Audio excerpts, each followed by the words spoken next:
हाँ, hello students. आज हम बात करने वाले हैं इम्पोर्टेंस ऑफ ऑर्गेनाइजिंग के ऊपर। लास्ट जो हमने टॉपिक पढ़ा था, ऑर्गेनाइजिंग की डेफिनेशन पढ़ा था और प्रोसेस पढ़ा था कि ऑर्गेनाइजिंग की कैसे जाती है। तो मैं उसका एक शॉर्ट रिकैप दे देती हूँ आपको इस वीडियो के अंदर। ऑर्गेनाइजिंग का मतलब होता है काम को डिवाइड करना। काम को डिवाइड करने के बाद उस काम को किसको करना है उन्हें वो काम बताना। This means clarifying jobs and working relationship. उसके बाद रिसोर्सेज का अलॉट करना कि आपको पर्टिकुलर टास्क करने के लिए कौन कौन से ऐसे रिसोर्सेज चाहिए होंगे, उस रिसोर्सेज को अलॉट करना जिससे क्या हो हमारा पर्टिकुलर टास्क अचीव हो पाए, वो ऑब्जेक्टिव अचीव हो पाए। तो ऑर्गेनाइजिंग का डेफिनेशन हो गया, organizing means initiation or implementation of plans by clarifying jobs and a working relationship and effectively deploying resources for the attainment of an desired objective or goal। ठीक है, तो ये तो हो गई हमारी ऑर्गेनाइजिंग की डेफिनेशन। उसके बाद हमने नेक्स्ट टॉपिक जो पढ़ा वो पढ़ा कि प्रोसेस क्या होता है। तो प्रोसेस में हमने पढ़ा कि पहले काम को ढूंढो, फिर उस काम से रिलेटेड डिपार्टमेंट्स बनाओ और फिर वो डिपार्टमेंट बनाने के बाद असाइनमेंट ऑफ ड्यूटीज करो और ड्यूटीज असाइन करने के बाद एक रिपोर्टिंग रिलेशनशिप स्टैब्लिश करो। आज जो हम पढ़ने वाले हैं वो है इंपॉर्टेंस ऑफ ऑर्गेनाइजिंग। देखो, एक टिप है ये आपके एग्जाम्स के लिए। अगर आपकी एग्जाम्स हाफ ईयरली एग्जाम्स या मिड टर्म एग्जाम्स आने वाले हैं और आपने अभी तक प्रिपेयर नहीं किया है अपने एग्जाम्स के लिए और आपको कोई भी चैप्टर प्रिपेयर करना है, तो उस चैप्टर का डिटेल में डेफिनेशन समझने की कोशिश करो। उस डेफिनेशन से आपको उस चैप्टर का इम्पोर्टेंस पढ़ने में हेल्प मिल जाएगा, उसके एडवांटेजेस डिसएडवांटेजेस पढ़ने में हेल्प मिल जाएगा, उसके लिमिटेशंस पढ़ने में हेल्प मिलेगा, उसका प्रोसेस समझने में हेल्प मिल जाएगा और आपको कुछ भी रटना नहीं पड़ेगा। बस कोशिश करो कि आप उसकी हेडिंग्स को थोड़ा सा मेमोराइज कर पाओ, क्योंकि हेडिंग से मार्क्स अच्छे मिलते हैं। ठीक है, दूसरी बात जो मैं आपसे आज करने वाली हूँ डिस्कस, वो करने वाली हूँ इंपॉर्टेंस ऑफ ऑर्गेनाइजिंग। क्योंकि अब हमें डेफिनेशन समझ में आ गई कि ऑर्गेनाइजिंग का मतलब क्या होता है। ऑर्गेनाइजिंग का मतलब होता है काम को बांटना, फिर उस काम को क्लैरिफाई करना कि वो काम किसे करना है। तो ये हमें ऑर्गेनाइजिंग की डेफिनेशन से समझ में आ गया। तो अब हम काम किसे देंगे? जो उस फील्ड में उस एरा में स्पेशलिस्ट होगा, जिससे उसे कंप्लीट नॉलेज होगा उस फील्ड का। जो हमने लास्ट एग्जाम्पल लिया था लास्ट वीडियो के अंदर, अगर आपने मेरा लास्ट वीडियो नहीं देखा है तो प्लीज आप मेरा लास्ट वीडियो देखिए, आपको ऑर्गेनाइजिंग और डिटेल में समझने में हेल्प मिलेगा। ऑर्गेनाइजिंग में हमने एग्जाम्पल के थ्रू कैसे समझा था, एक ट्रक से बुक्स को अनलोड करके हमें लाइब्रेरी में वो बुक्स को जमाना था। तो क्या हो रहा था, हमने कुछ बंदे ट्रक में चढ़ाए थे, कुछ बंदे एक जगह से दूसरी जगह से बुक्स को ट्रांसफर करने के लिए रखे थे और कुछ बंदों को हमने सिर्फ बुक्स को जमाने के लिए रखा था। तो उसमें हमने जो बंदे ट्रक के अंदर चढ़ाए थे उनमें उनका स्पेशलिस्ट एरिया क्या था, या उन स्टूडेंट्स का स्पेशलिस्ट एरिया क्या था कि वो फिजिकल एक्टिविटीज में बहुत एक्टिव थे, वेट लिफ्टिंग में बहुत अच्छे एक्टिव थे। और जो बंदे या जो स्टूडेंट्स बुक्स को एक जगह से दूसरी जगह ट्रांसफर कर रहे थे उनका रनिंग बहुत अच्छा था। और जो स्टूडेंट्स बुक को सॉर्ट करके और डिस्ट्रीब्यूट करके अपने रैक में जमा रहे थे उनका हम बोले मेंटल एबिलिटीज बहुत अच्छा था। तो हमने हर किसी को वो काम तब दिया जब वो उस एरिया में स्पेशलिस्ट था। तो हमें ऑर्गेनाइजिंग का सबसे बड़ा बेनिफिट ये मिला कि यहाँ पे हमें बेनिफिट ऑफ स्पेशलाइजेशन मिल जाता है, क्योंकि एक इंडिविजुअल वो काम को तब कर रहा होता है जब वो उस एरा में, उस ऑरा में या उस फील्ड के अंदर बहुत स्पेशलिस्ट होता है। तो हमें ऑर्गेनाइजिंग का फायदा ये मिला क्योंकि काम डिवाइड हो गया, तो हर एक स्पेशलाइस्ट को उसका काम संभाल दिया गया, तो उससे हमें बेनिफिट ऑफ स्पेशलाइजेशन मिल गया। सेकेंड जो पॉइंट है वो है clarity in working relationship. Clarity in working relationship से हम क्या समझते हैं? देखो, जैसे ही ऑर्गेनाइजिंग के अंदर हमने जॉब्स को डिवाइड किया, जब जॉब्स डिवाइड होगी तो सबको पता चल गया कि उनका काम क्या है, उन्हें किससे अपनी जॉब लेनी है और किसको रिपोर्ट करना है और किसको ऑर्डर्स आगे देने हैं। तो क्या हुआ, क्लैरिटी इन वर्किंग रिलेशनशिप में हमारा कॉन्फ्लिक्ट एरा बिल्कुल खत्म हो गया, मोड ऑफ कॉन्फ्लिक्ट बिल्कुल खत्म हो गया, क्योंकि सबको पता है कि सबका काम क्या है, किसको किसको रिपोर्ट करना है, किसको किससे काम लेना है।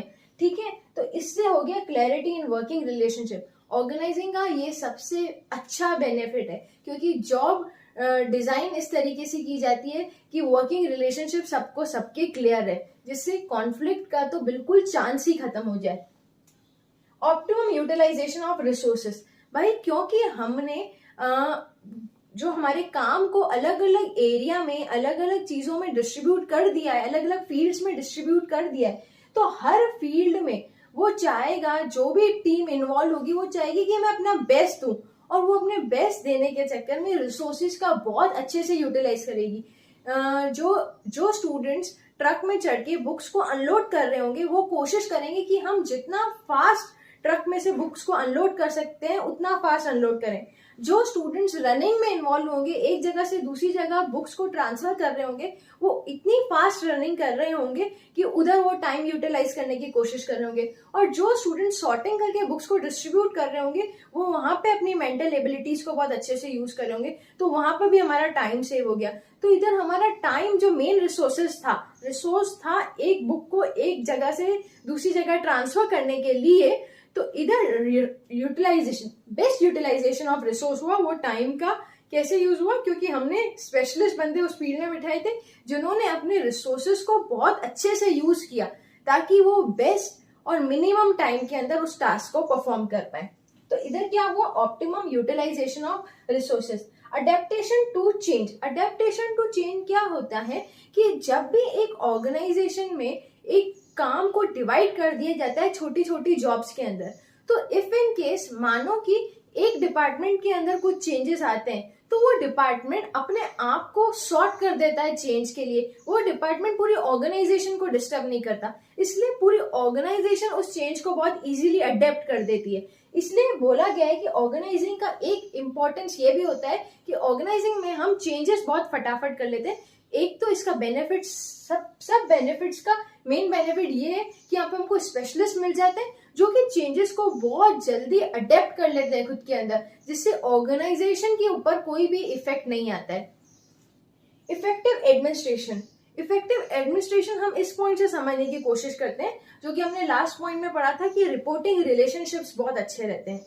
अब रिपोर्टिंग रिलेशनशिप, जब हमने स्टेप्स और प्रोसेस पढ़ा था ऑर्गेनाइजिंग का, फर्स्ट स्टेप क्या था, identification of work, second step था असाइनमेंट डिपार्टमेंटलाइजेशन, थर्ड स्टेप था assignment of duties, and fourth step था एस्टेब्लिशिंग ऑफ रिपोर्टिंग रिलेशनशिप। अब क्योंकि सबको पता है कि मैं किस डिपार्टमेंट के अंदर आता हूँ या मैं किस डिपार्टमेंट के अंदर आती हूँ, मेरा बॉस कौन है, मुझे किसको रिपोर्ट करना है, या मुझे अगर कोई भी काम करने में ऑर्गेनाइजेशन में कोई ऐसा डिफिकल्टी फेस हो रही है तो मुझे किसको जाके बतानी है कि कौन मेरी इस प्रॉब्लम को सॉल्व करेगा, तो उसका फायदा हमें ऑर्गेनाइजिंग के थ्रू मिल जाता है। क्योंकि यहाँ पे डिवीजन ऑफ वर्क हो जाता है, डिपार्टमेंट्स क्रिएट हो जाते हैं, तो मुझे पता है कि मुझे किस डिपार्टमेंट के पास जाके अपना प्रॉब्लम को सॉल्व करना है या मुझे किसको रिपोर्ट करना है। इस तरीके से इफेक्टिव एडमिनिस्ट्रेशन ऑर्गेनाइजिंग का बेनिफिट बन जाता है और इम्पोर्टेंस बन जाता है। नेक्स्ट है डेवलपमेंट ऑफ पर्सनल।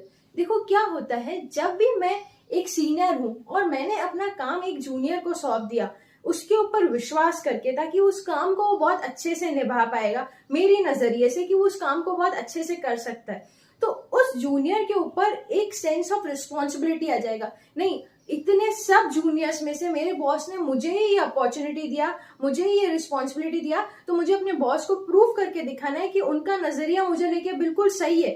तो उससे वो 10 गुना ज्यादा मेहनत करने लगेगा।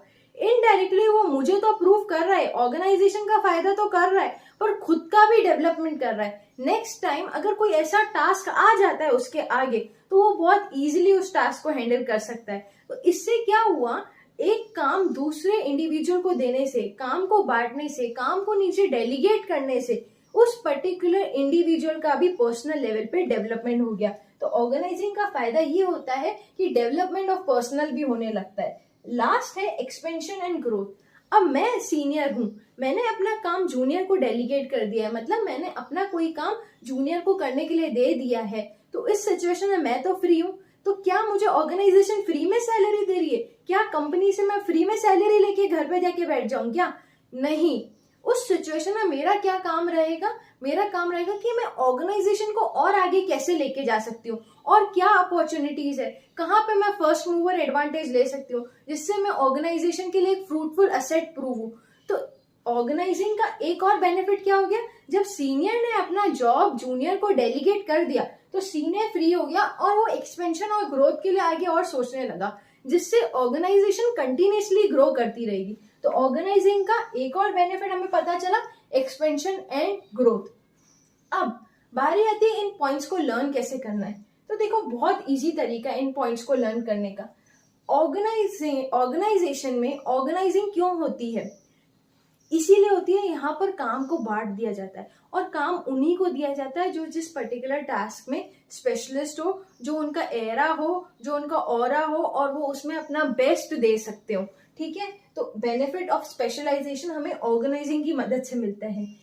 अब बेनिफिट ऑफ स्पेशलाइजेशन समझ में आ गया। जो स्पेशलिस्ट लोग होते हैं वो अडेप्टेशन टू चेंज बहुत इजी हो जाते हैं। भाई मैं अगर किसी चीज में स्पेशलिस्ट हूँ तो अगर कोई भी सिचुएशन आएगी तो डेफिनेटली मैं उस सिचुएशन को ओवरकम कर सकती हूँ। तो क्या हो गया, मैं अडेप्टेशन टू चेंज भी बहुत इजीली कर लेती हूँ। अब नेक्स्ट जो इसका बेनिफिट है या इंपॉर्टेंस है वो है क्लैरिटी इन वर्किंग रिलेशनशिप, जो कि हमने इसकी डेफिनेशन और स्टेप्स के थ्रू पढ़ने की भी कोशिश की थी कि यहाँ पे क्या होता है ऑर्गेनाइजिंग के अंदर वर्किंग रिलेशनशिप में क्लैरिटी होती है, clarifying in job and working relationship. तो जब लोगों के बीच में क्लैरिटी रहेगी तो रिसोर्सेस का यूटिलाइजेशन बहुत अच्छा रहेगा। तो clarity in working relationship and optimum utilisation of resources. Next मैं क्या बोलना चाहती हूँ आपको, जब रिसोर्सेज अच्छे से यूज हो रहे हैं, वर्किंग रिलेशनशिप बहुत क्लियर है, इससे सीधा सीधा बहुत अच्छे से पता चल जाता है कि यहाँ पे एडमिनिस्ट्रेशन बहुत अच्छा है। मतलब सीनियर्स बहुत अच्छे हैं, जूनियर्स बहुत अच्छे हैं, सीनियर्स जूनियर की बात सुनते हैं, जूनियर सीनियर्स की बात सुनते हैं, तो इफेक्टिव एडमिनिस्ट्रेशन हो गया। अब क्योंकि इफेक्टिव एडमिनिस्ट्रेशन है तो डेफिनेटली हर ऑर्गेनाइजेशन में जहाँ पे एडमिनिस्ट्रेशन बहुत अच्छा रहता है वहां पे development of personal, development of individual जरूर होता है। यहाँ पे डेवलपमेंट ऑफ इंडिविजुअल हो रहा है तो इनडायरेक्टली जैसे अगर इंडिविजुअल डेवलप करता जाएगा तो सीनियर फ्री हो जाएगा और वो एक्सपेंशन एंड ग्रोथ के बारे में सोचेगा। तो स्पेशलिस्ट वाले पॉइंट्स है, आपको सारे पॉइंट्स याद हो गए। बेनिफिट ऑफ स्पेशलाइजेशन हुआ तो अडेप्टेशन टू चेंज हो गया। अब क्योंकि इसका सेकंड पॉइंट होता है क्लैरिटी इन वर्किंग रिलेशनशिप, मतलब आपको दो चीजें ध्यान में रखनी है। एक तो ऑर्गेनाइजिंग का सबसे बड़ा फायदा है स्पेशलिस्ट मिलने वाले हैं, और दूसरा हमको डेफिनेशन से ही पता चल गया था कि यहाँ पे क्लैरिफिकेशन ऑफ जॉब्स रहता है। तो क्या पॉइंट हुआ, क्लैरिटी इन वर्किंग रिलेशनशिप से ऑप्टिमम यूटिलाइजेशन ऑफ रिसोर्सेस हो गया। क्योंकि वर्किंग रिलेशनशिप बहुत अच्छे से क्लियर थे तो एडमिनिस्ट्रेशन बहुत अच्छे से हो गया। अब एडमिनिस्ट्रेशन अच्छे से हुआ तो डेवलपमेंट ऑफ पर्सनल, इंडिविजुअल बहुत अच्छे से ग्रो कर रहे हैं। अब इंडिविजुअल ही अंदर ऑर्गेनाइजेशन के अच्छे से ग्रो हो रहे हैं तो सीनियर बिल्कुल फ्री है, वो नेक्स्ट स्टेप क्या सोचेगा, एक्सपेंशन एंड ग्रोथ के बारे में सोचेगा। तो पॉइंट्स बिल्कुल इजीली रन हो गए। Benefits of specialisation, adaptation to change, clarity in working relationship, optimum utilisation of resources, effective administration, development of personnel, expansion and growth. अगर आपको मेरा ये लेक्चर अच्छा लगा हो तो प्लीज मेरे चैनल को लाइक, शेयर एंड सब्सक्राइब कीजिए। और अगर आपको मिड टर्म एग्जाम से रिलेटेड बिजनेस स्टडीज में और भी कोई टिप चाहिए हो तो प्लीज मुझे कमेंट करके बताइए। All the best students, hope so आप इस एग्जाम में बहुत अच्छा परफॉर्म करेंगे।